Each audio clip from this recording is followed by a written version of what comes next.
안녕하십니까. 2020년 12월 14일 저명무 팩트 시작하겠습니다. 윤석열 검찰총장에 대한 법무부 검사징계위원회 위원장을 맡고 있는 정한중 한국외국어대 법학전문대학원 교수, 이 사람의 중립성 문제는 이미 여러 차례 드러나고 제가 공정성은 포기한 징계위원회다 이런 말씀을 드린 적이 있는데 그 증거가 또 하나 나왔습니다. 자, 이렇게 되면 앞으로 행정소송이나 이런 데 어떤 영향을 미칠까, 이런 부분까지 함께 한번 짚어보겠습니다. 우선 이 사람은 정부 법무공단 이사를 지내고 있는 것, 지내고 있는 것이라는 것이 11월 24일 날 정부 법무공단에서 올해 제2차 이사회가 있었는데 거기에 이사로 참여했었다, 이런 얘기거든요. 그러면 이제 정부 법무공단이라는 것은 결국 법무부 장관, 추미애 법무부 장관의 지도 감독을 받는 그런 기관입니다. 여기에서 이 사람이 이사로 재직하고 있다, 이런 것이죠. 그래서 날짜까지 이렇게 11월 24일이라고 해서 강남구의 법무공단 청사에서 열린 2020년 제2회 정기이사회, 여기에 있었는데 이 이사회에는 장주영 이사장이라는 사람이 있고요. 그 다음에 강성국 법무부 법무실장, 아마 법무부 법무실장은 당연직 의원인 것으로 보입니다. 그 다음에 최재정 정부 법무공단 변호사, 이런 사람들이 참여해서 제2차 이사회를 열었는데 여기에 이사로 참여를 했다, 이런 얘기죠. 그러니까 아마 지금도 이사직을 유지하고 있는지는 모르겠으나 여하튼 11월 24일까지는 이사했다. 11월 24일이면 이 징계위원회가 처음 열린 게 12월 10일이니까 불과 한 보름 전 정도에 정부 법무공단 이사했다, 그렇게 얘기가 될 수 있는 것인데, 자, 지금 신임 법무부 차관이죠. 이용구 씨. 이 이용구 씨도 보니까 올해 3월 26일부터 27일까지 열린 2020년 제1회 정기이사회에 이사로 참석했었습니다. 그러니까 결국 정부 법무공단 이사회에 있던 사람 둘이, 올해 거기에 이사로 있던 사람 둘이 윤석열 징계위원회에 들어갔다, 그렇게 추미애 법무부 장관이 만들었다, 이런 얘기가 되는 것이죠. 정부 법무공단이라는 건 잘 아시다시피 2008년이군요. 8년에 만들어졌는데 국가소송 및 법률 사무를 지원하는 그런 사업을 이행하고 있습니다. 그러다 보니까 공단법에는 어떻게 되어 있냐면 법무부 장관은 공단 업무를 지도 감독하며 필요한 경우에는 그 사업에 관한 지시를 할 수 있다. 그래서 완전히 법무부 장관의 그 지시, 지휘, 감독 산하에 있는 그런 공단입니다. 이거는 당연히 그럴 수밖에 없을 것이다. 그러니까 거기는 추미애 법무부 장관의 낙하산 인사가 들어가 있는 그런 자리다, 그런 기관이다, 이렇게 생각하면 틀림없는 내용이죠. 그런데 이렇게 생각하시면 됩니다. 자, 이 정한중 징계위원장이라는 사람은 징계위원회의 외부위원입니다. 그럼 검사징계법에 보면 내부 검사들 중에 2명을 징계위원으로 임명하고요. 그 다음에 외부위원 중에 법학교수, 변호사, 그 다음에 학식과 경험이 풍부한 자, 요렇게 한 사람씩 임명하도록 되어 있습니다. 그런데 외부 인사를 위촉할 수 있도록 되어 있는 결정적인 이유는 무엇일까요? 바로 내부 감싸기를 하지 말아야 된다는 거거든요. 그렇기 때문에 내부 검사를 지명했을 때와 외부 인사를 지명했을 때의 기준은 조금은 달라야 된다. 그리고 지금 이제 보통의 경우에 징계위원회에 법무부 검찰국장과 대검 반부패 강력부장이 들어가는데 지금 그것도 사실은 법무부 장관의 신복이다, 그 두 자리가, 이렇게 얘기하기는 쉽지는 않다. 왜 그러냐면 꼭 자기 신복을 검찰국장과 대검 반부패 강력부장에 임명하는 건 아니거든요. 근데 추 장관의 경우는 예외가 되어 있습니다. 완전히 추미애 사단과 윤석열 사단으로 검찰이 나눠져 있으니까 윤석열 사단은 잘 아시다시피 윤석열 검찰총장은 특수부 출신입니다. 특수부 출신이 반부패 강력부장을 해야죠. 왜냐하면 옛날 중수부장이 반부패 강력부장이거든요. 그런데 갑자기 지금 신성식이라는 이 사람은 강력부 출신입니다. 강력통이라고 흔히 얘기하죠. 이 사람이 임명이 됐습니다.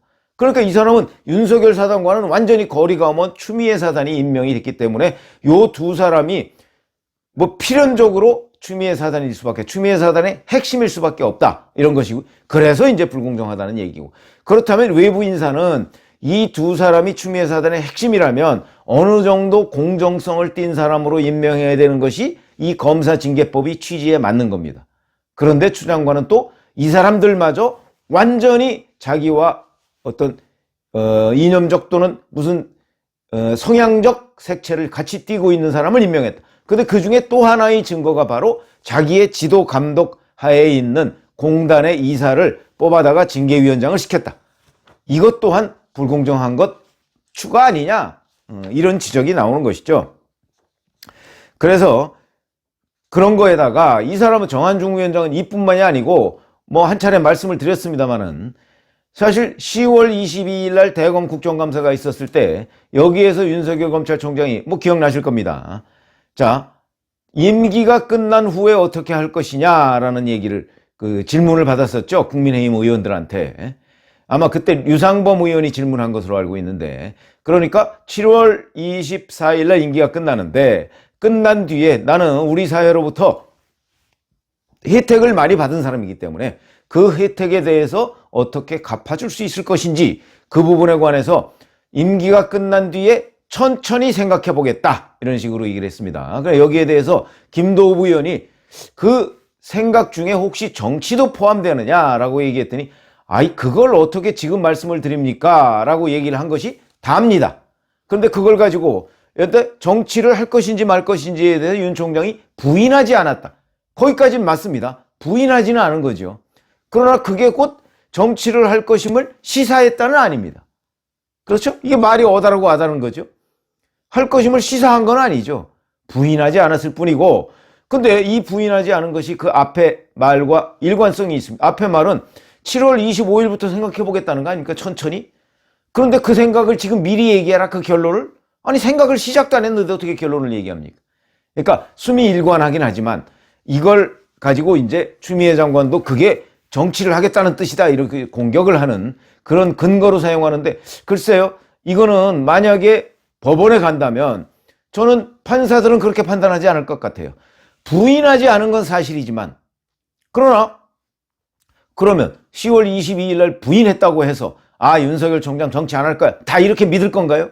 그거는 아니죠. 그렇기 때문에 부인하지 않은 거와 정치를 하겠다는 걸 시사하는 것 사이의 간격은 상당히 크다.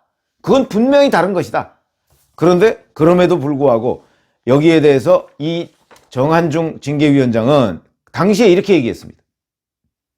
이게 어느 기자하고 통화해서 이 발언이 검찰에 대한 정치의 영향력을 심화시킬 수 있다. 그렇게 생각이 듭니까? 이게 왜 검찰에 대한 정치의 영향력을 심화시키죠? 정치를 하겠다고 한 것도 아닌데.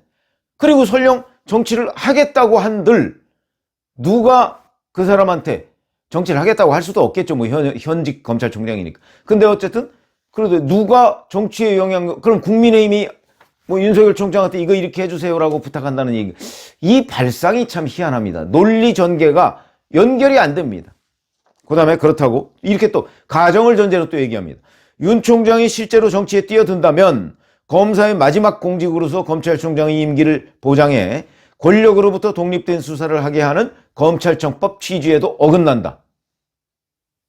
이거는요, 실제로 정치에 뛰어든다면이라는 게 시점이 언제를 전제로 해서 얘기하는지 모르겠으나 뭐 현직에 있을 때 뛰어들 수는 없는 거 아니겠습니까?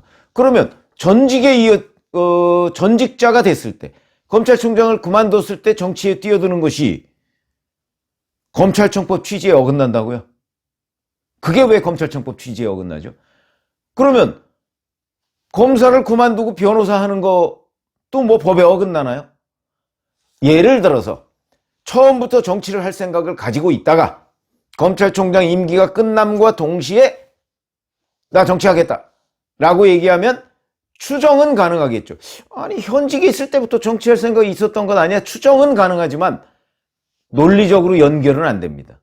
이건 분명히 하고 넘어가야 되는데 바로 이런 식으로 비판을 했던 사람이 정한중 교수다. 이것도 불공정이다. 그 다음에 8월 달에 보면 검찰 직접 수사 폐해와 개선 방안, 이런 세미나가 있습니다. 제가 그 썸네일 그 사진에 올려놨는데 거기 보면 자 황희석 전 법무부 인권국장하고 같이 세미나를 했습니다. 검찰개혁 폐해, 검찰 직접 수사 폐해와 개선방. 이거는 제목부터가 아니 우리나라의 최고의 수사기관이 검찰인데 거기서 직접 수사하면 안 된다고요? 글쎄요. 현행 모든 법과 제도가 그렇게 돼 있는데 폐해 있을 수 있겠죠. 그러면 경찰의 폐해는 없나요? 그러면 우리나라 수사기관의 폐해, 그게 검찰 수사 폐해보다 더 큰가요? 이런 부분을 따져보고 나서 그러면 검찰이 직접 수사를 안 하면 경찰을 보고 하라는 얘기죠. 그럼 경찰이 직접 수사하면 거기에는 폐해가 없습니까? 이러한 황당한 발상을 하는 사람들끼리 모여서 했던 세미나가 있습니다. 거기에서도 뭐라고 얘기했느냐. 검찰개혁의 가장 저항 세력이 특수부와 특수부 출신의 검사다. 근데 이때의 검찰개혁이 뭐냐. 지금 윤석열 검찰총장도 검찰개혁에 대해서 한 번도 반대한 적이 없습니다. 그런데 제가 보건대 추미애식 검찰개혁과 윤석열식 검찰개혁은 완전히 다릅니다. 추미애식 검찰개혁은 살아있는 권력에 대한 수사를 하면 안 된다는 그 철학을 실천하는 게 검찰개혁이라고 생각하고 있는 거 아닌가요? 조국 전 장관도 마찬가지고.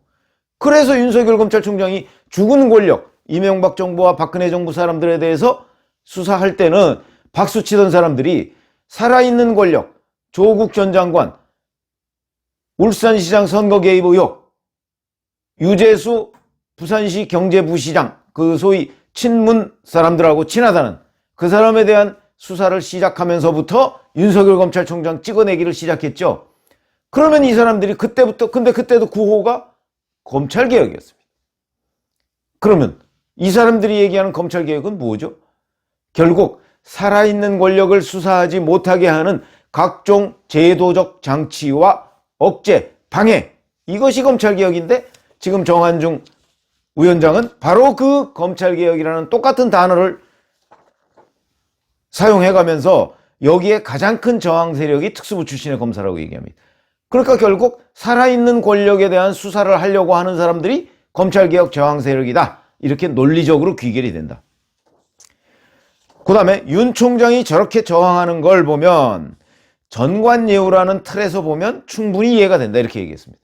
그러니까 윤 총장은 특수부 출신의 검사로서 검찰개혁을 못하게 저항을 하면 자기가 나중에 나가서 전관예우를 받아가면서 돈을 많이 벌 수 있다. 이런 개념으로 얘기를 하고 있는 모양인데 이게 얼마나 단선적인 생각인가 하는 거는 윤 총장이 특수부 출신의 검사인 거 맞죠? 근데 만약 퇴임 후에 그러면 특수부가 없어졌습니까? 그 다음에 특수부가 우리한테 주목을 받는 이유는 특수부가 있거나 없거나 때문에 주목을 받는 것이 아니고 특수부 성향의 사건이 있기 때문입니다. 무슨 얘기냐? 살아있는 권력 내지는 죽은 권력이라도 권력형 비리, 이런 부분에 대한 수사를 누군가는 해야 할 거 아니겠습니까? 그걸 하면 결국은 아니 지금 제가 아까도 말씀드렸듯이 대검의 반부패 강력부장이 과거 중수부장이었다. 그러면서 그 반부패부가 특수부가 이름을 바꾼 곳이다. 이렇게 제가 말씀을 드리지 않았습니까? 그러면 예를 들어서 윤석열 검찰총장이 퇴임한 후에 반부패부에 전화를 해서 뭐 그렇게 하면 안 되겠지만 해서 나 윤석열인데 내가 이만저만한 걸 이렇게 하고 있다라고 얘기하면 그 다음에 전관예우를 해줄 것인가 안 해줄 것인가는 윤 총장이 결정하는 것이 아니고 반부패부 검사들이 결정하는 겁니다. 그러니까 저는 전관예우라는 거는 전관의 문제가 아니고 현관의 문제다. 현관이 봐주기 때문에 자기의 미래이기 때문에 문제가 되는 것이지, 그래서 봐주니까 문제가 되는 거죠. 만약에 현관이 안 봐주면 전관이 아무리 막강한 부탁을 하더라도 소용이 없습니다. 그러니까 이런 부분에 관한 시각 차이, 윤석열 검찰총장을 비판하려면 그 비판의 포인트를 분명하게 해야 된다라는 말씀을 드리고요. 그 다음에 그러면 자 이런 것들이 행정소송을 어차피 할 거 아니겠습니까? 해임, 면직, 정직 뭐 이런 걸 한다면. 근데 이거는 이제 제가 말씀드렸지만 자체 완결적 집행정지라고 해서 본안에 대해서도 어느 정도 들여다보는 집행정지 결정입니다. 그래서 조금 시간이 늦어질 가능성이 있고요.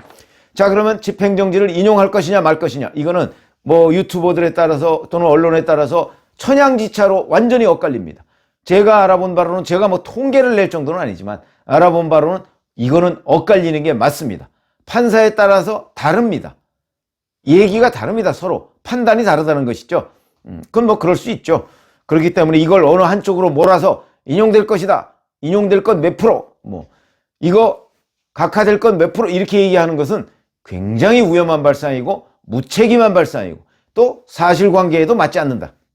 그거는 엇갈리는 게 맞고 실제 행정법원에 가서 배당을 했을 때 행정법원 합의부가 14개가 있더군요. 그중에 지난번에 얘기했던 조미연 부장판사도 있습니다. 그러니까 그 14개 중에 어디에 배당돼서 어떤 판사가 이걸 심판하느냐에 따라서 결론이 달라질 수 있다. 이거는 분명한 것으로 보입니다. 그러니까 지금 얘기할 수가 없죠. 지금 뭐 행정소송 제기도 안 했는데. 자, 그래서 그러나 분명하게 얘기할 수 있는 거는 이렇게 방어권 보장. 그러니까 이제 내일 증인들이 나올 거 아닙니까? 그에 대해서 윤석열 변호사 측이 윤석열 검찰총장 측이 증인 직접 신문을 못하게 한다는 거 아닙니까?